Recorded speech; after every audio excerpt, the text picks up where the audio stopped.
ചെമ്പനിപ്പ് സീരിയലിന്റെ ഇനി വരാൻ വേണ്ടി പോകുന്ന എപ്പിസോഡിന്റെ റിവ്യൂ വിശേഷമാണ് കേട്ടോ പറയുന്നത്. ഇവിടെ ആരും ഇല്ലേ എന്നുള്ള കാര്യം ചോദിച്ചുകൊണ്ട് കൊറിയർ കൊടുക്കുന്ന ഒരാള് അങ്ങോട്ടേക്ക് വരുന്നത്. ശബ്ദം കേട്ട രേവതിയാണെങ്കിൽ പുറത്ത് ചെന്ന് നോക്കുവാണേ. എന്നിട്ട് എന്താ നിങ്ങൾക്ക് വേണ്ടതെന്നുള്ള കാര്യം ചോദിക്കും. ഇവിടെ വർഷ എന്ന് പറയുന്നത് ആരാണെന്ന് ചോദിക്കുകയാണ്. അതെന്റെ അനിയത്തിയാണെന്നുള്ള കാര്യം രേവതി പറയുന്നുണ്ട്.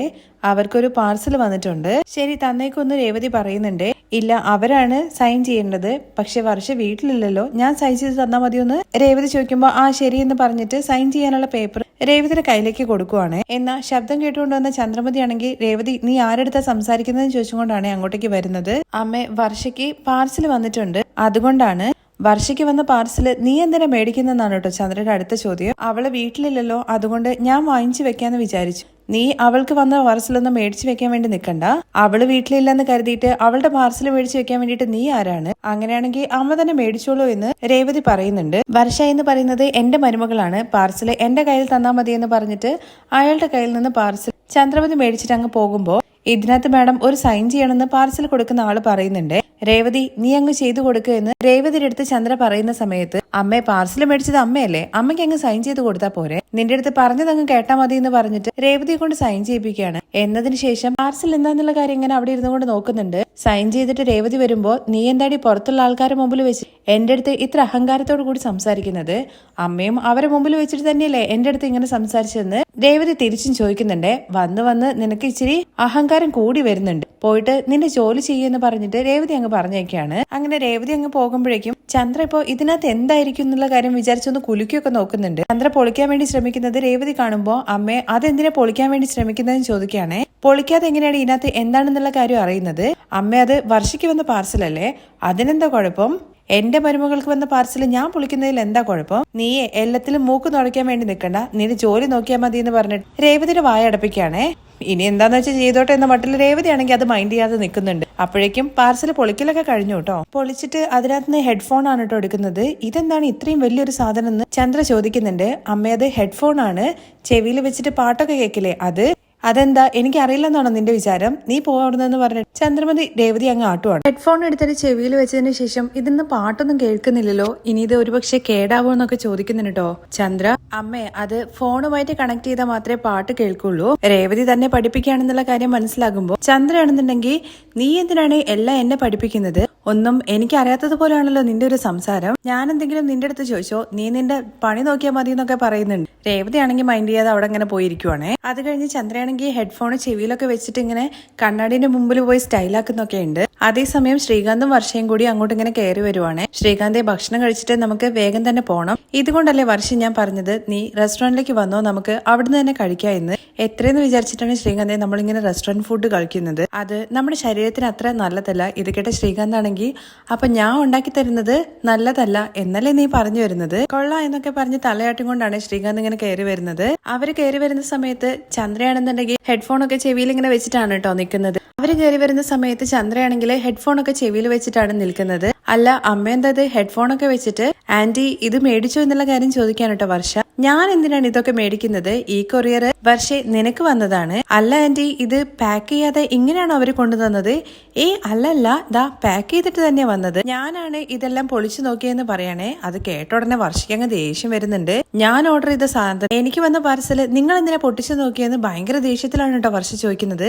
അത് കേട്ട ഉടനെ ചന്ദ്ര ആകെ ഇല്ലാതാവുകയും ശ്രീകാന്തിന്റെ മുഖത്തേക്ക് നോക്കുവാണ്. ശ്രീകാന്ത് നിസ്സഹായനാണല്ലോ, വർഷയെ ഒതുക്കാൻ വേണ്ടി പറ്റില്ലല്ലോ. ഇത് വർഷയെ നമ്മുടെ വീട്ടിലേക്ക് വന്നതല്ലേ? നമ്മുടെ വീട്ടിലേക്ക് വന്നതാണ്, അത് ശരിയാണ്. പക്ഷെ ഇത് എന്റെ പാർസലാണ്, മേടിച്ചു വെക്കുന്നത് വരെ ഓക്കെയാണ്. പക്ഷെ നിങ്ങൾ എങ്ങനെയാണ് എന്റെ പെർമിഷൻ ഇല്ലാതെ അത് ഓപ്പൺ ആക്കി നോക്കുന്നത്? അമ്മ വീണ്ടും ശ്രീകാന്തിനെ നോക്കുന്നത് കാണുമ്പോൾ ശ്രീകാന്ത് വർഷയുടെ അടുത്ത് പറയുന്നുണ്ട്, വർഷ അത് വിട്ടേക്ക്, അമ്മ എക്സൈറ്റ്മെന്റിൽ ചിലപ്പോൾ തുറന്നു നോക്കിയതായിരിക്കും എന്ന് കരുതിയിട്ട് മറ്റുള്ളവരുടെ പേഴ്സണൽ തിങ്സ് ആണോ അവരുടെ പെർമിഷൻ ഇല്ലാതെ ഇങ്ങനെ ഓപ്പൺ ആക്കി നോക്കുന്നത്? വർഷേ ഇതിലെന്താ ഉള്ളത്? നീ എന്റെ മരുമകളല്ലേ, നിനക്ക് വന്ന പാർസല് എനിക്ക് പൊട്ടിച്ചു നോക്കാൻ വേണ്ടി പറ്റില്ല എന്ന് ചന്ദ്ര. ഇത് നോക്ക് ആന്റി, എനിക്ക് വരുന്ന സാധനങ്ങള് ആരും ഓപ്പൺ ആക്കി നോക്കുന്നത് എനിക്ക് ഇഷ്ടമല്ല.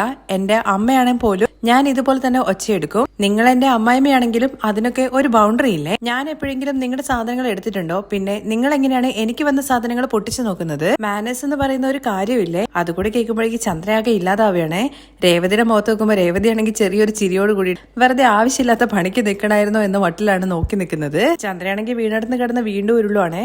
അല്ല ഇത് നമ്മുടെ വർഷയുടേതാണല്ലോ എന്ന് വിചാരിച്ചിട്ട് എന്ന് കരുതിയിട്ട് എനിക്ക് വന്ന സാധനം നിങ്ങൾ ഓപ്പൺ ആക്കി നോക്കുവോ? ഇപ്പോ അതിനകത്ത് എന്തെങ്കിലും ഫോൾട്ട് ഉണ്ടെങ്കിൽ എനിക്ക് തിരികെ അയക്കാൻ വേണ്ടി പറ്റില്ല. കാരണം നിങ്ങൾ പൊട്ടിച്ചു നോക്കുന്ന സമയത്ത് അതെന്തെങ്കിലും സംഭവിച്ചു എന്നുള്ള കാര്യം എനിക്ക് എങ്ങനെ അറിയുന്നത്? തുടർന്ന് ശ്രീകാന്ത് പറയുന്നുണ്ട്, അമ്മ സാധാരണ പോലെ ഓപ്പൺ ആക്കി നോക്കിയതായിരിക്കും, അതിന് നീ എന്തിനാ ഇങ്ങനെ ടെൻഷൻ ആവുന്നത്? എന്റെ സാധനങ്ങൾ ഓപ്പൺ ആക്കി നോക്കിയ നിന്റെ അമ്മയുടെ അടുത്ത് ചോദിക്കാതെ നീ എന്തിനാ എന്റെ അടുത്ത് ചൂടാവുന്നതെന്ന് ശ്രീകാന്തിന്റെ അടുത്ത് വർഷ ചോദിക്കുവാണേ. എന്റെ പേഴ്സണൽ സാധനങ്ങൾ മറ്റൊരാൾ എടുക്കുന്നത് എനിക്ക് ഇഷ്ടമല്ല എന്നുള്ള കാര്യം ശ്രീകാന്തിന് അറിയില്ലേ?